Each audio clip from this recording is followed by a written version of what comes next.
I remember the way her voice cracked, like dry leaves underfoot, as she pulled me close in the dim hospital room.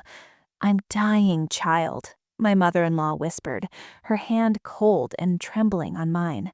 "Promise me you'll let me see the grandkids one last time."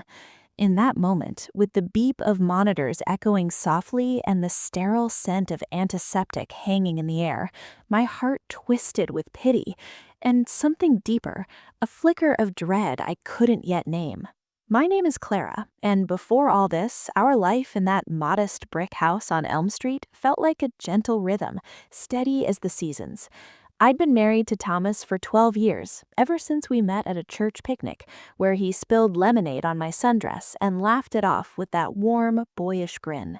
He worked as a mechanic, coming home with grease under his nails and stories from the garage, while I taught third grade at the local elementary school, shaping young minds with crayons and patience. Our two children, little Mia, 8, with her wild curls and endless questions, and Ben, 5, who followed his sister like a shadow, filled our days with chaos and joy. Mornings meant oatmeal bubbling on the stove, the sweet smell of cinnamon wafting through the kitchen as Thomas kissed us all goodbye, his calloused hand ruffling Ben's hair.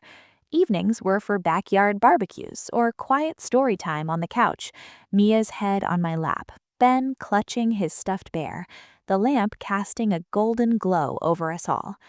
My mother-in-law, Evelyn, had always been part of that picture, though not always harmoniously. She lived just a few blocks away in the old family home, a widow since Thomas's father passed 5 years back. She'd drop by unannounced, her footsteps sharp on the porch, bearing casseroles that smelled of thyme and onions, but laced with subtle criticisms, how I folded the laundry wrong, or why the kids needed more discipline like in her day. Thomas adored her, calling her Ma with a softness that made me try harder to bridge the gap. I'd smile through her barbs, reminding myself she was lonely, her motivations rooted in a fierce, if overbearing, love for her son and grandkids. We had our tensions, sure, like when she'd sigh over my working full-time, saying, "Kids need their mama at home," but I chalked it up to generational differences. Life was good, grounded in those small rituals. Thomas's gentle snoring at night, the kids' laughter echoing from the yard, Evelyn's occasional visits that ended with hugs, however stiff. The first whisper of trouble came on a crisp autumn afternoon, leaves crunching under my shoes as I picked up the kids from school.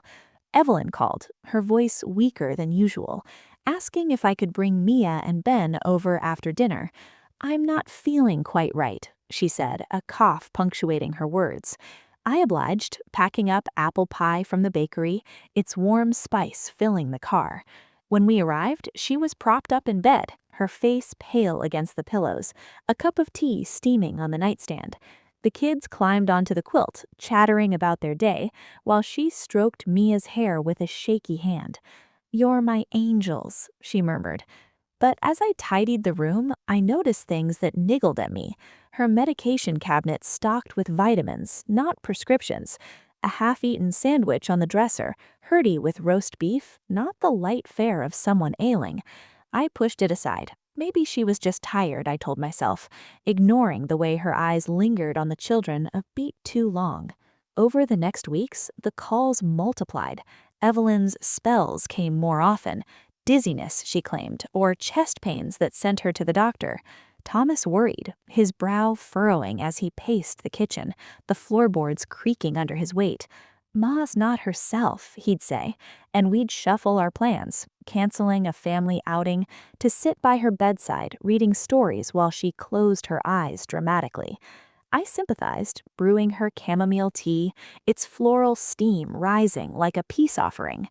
But doubts crept in like shadows at dusk.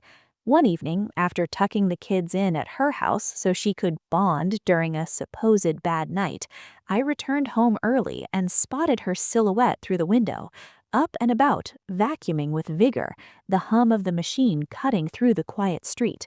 My stomach nodded. Was it a good day or something else?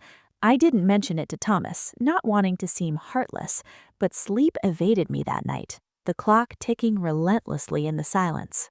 The betrayal unveiled itself on a rainy Thursday, the kind where puddles mirror the gray sky. Evelyn had been admitted to the hospital after a fainting episode at church, her dramatic collapse drawing gasps from the congregation. Thomas rushed there, leaving me to handle the kids' bedtime. But something urged me to visit alone the next morning, coffee in hand, its bitter aroma grounding me. The nurse at the desk smiled sympathetically as I asked for her room. Miss Evelyn? Oh, she's doing fine. Routine check. I paused. Routine? I thought it was serious. The nurse glanced at her chart, then leaned in. Well, between us, her tests are clear. No heart issues, no nothing. Doctor's notes say it's anxiety maybe, but she's insisting on more scans. My pulse quickened. I slipped into her room quietly, finding her asleep, her chart left on the tray table. Heart pounding, I flipped it open. Pages of normal results, blood work pristine, a scribbled note from the doctor. Patient reports symptoms inconsistent with exams, possible malingering. Discuss psych eval. Malingering, faking. The word hit like cold water. But why? Digging deeper in my mind, I recalled her recent talks about custody, casual comments like, if anything happens to me, who'd take the kids? You work so much, Clara. Then it clicked. Papers in her purse, glimpsed weeks ago, legal forms, guardianship petitions. I confronted her that afternoon after the kids were at school. She was sitting up, sipping broth, her eyes sharpening as I entered. Evelyn, I said softly, my voice steady despite the tremor in my chest. I saw the chart. You're not dying. She set the spoon down with a clink, her lips thinning. What are you accusing me of? I laid it out, the inconsistencies, the vacuuming, the doctor's notes. Her face crumpled, but not with shame, with defiance. You don't deserve them, she spat, her voice low and venomous. Thomas works long hours. You're always at that school. I raised my boy right. I can raise those babies better. The illness, she admitted, was to show the courts you're unfit, too busy to notice me suffering. I'd get custody, keep them safe from your neglect. Neglect? The room spun. She'd planned this for months, whispering lies to lawyers, gathering evidence of my absences. All because she couldn't let go, her loneliness twisting into control. The pain was a vice around my heart, betrayed not by a stranger, but by family. I left without a word, rain slicking my hair as I drove home, tears mixing with the drops on the windshield. Action came swiftly, fueled by a mother's fierce protectiveness. I didn't scream or rage. Instead, I called Thomas from the car, my voice calm but urgent.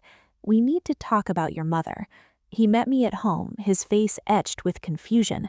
I showed him copies of the chart, I'd snapped photos, and explained her confession. He sat heavily on the couch, head in hands, the weight of it bowing his shoulders. Ma, why? We hired a lawyer that evening, a kind woman with a no-nonsense air, who advised gathering proof, medical records, witness statements from neighbors who'd seen Evelyn hale and hearty. I investigated quietly, poring over emails she'd sent Thomas about my failings, her fingers likely flying over the keys with calculated precision. We filed for a restraining order, temporary, to keep her from the kids while we built our case. Thomas confronted her over the phone, his voice breaking. Ma, how could you? There are children. She wept, claiming desperation, but the damage was done. The public unraveling happened in family court, a sterile room with wooden benches that creaked under shifting weight. Word had spread through our tight-knit community, church friends whispering after services, neighbors averting eyes at the grocery store. Evelyn arrived pale but composed, her lawyer arguing her concern for the grandchildren. But our evidence mounted, doctors testifying to her health, a psychologist explaining her motivations, grief from widowhood manifesting as obsession. Thomas took the stand, his hands clasped tight, voice steady. I love you, Ma, but this crosses a line. The judge ruled in our favor. No custody petition, mandatory counseling for her, supervised visits only. The congregation learned the truth through the grapevine, their sympathy shifting. Old friends distanced themselves, leaving Evelyn isolated in her home, the silence she feared, now her companion. It wasn't cruelty, it was consequence, a mirror to her deceit. Healing unfolded like spring after a harsh winter. We attended family therapy, the counselor's office smelling of lavender diffusers, helping us process the fracture. Thomas grieved his mother's actions, his hugs tighter now, appreciative of our bond. The kids, shielded from the worst, asked questions, Mia tilting her head, "Why can't Grandma come over?" And we answered honestly but gently, focusing on love's complexities. I set boundaries, short, supervised visits where Evelyn, chastened, played games with subdued energy. Over time, she apologized in a letter, her handwriting shaky. "I was wrong, Clara. Fear made me blind." We didn't fully forgive overnight, but we moved forward. Family vacations to the lake, waves lapping at our feet, laughter rebuilding what was cracked. In the quiet aftermath, I learned that family isn't just blood, it's trust earned daily. Manipulation, even from love's twisted roots, erodes the foundation. But strength lies in rising, in protecting what's yours with grace. What about you? If a loved one faked illness to tear your family apart, could you find a path to healing, or would the bridge stay burned? Let me know in the comments. I read every one.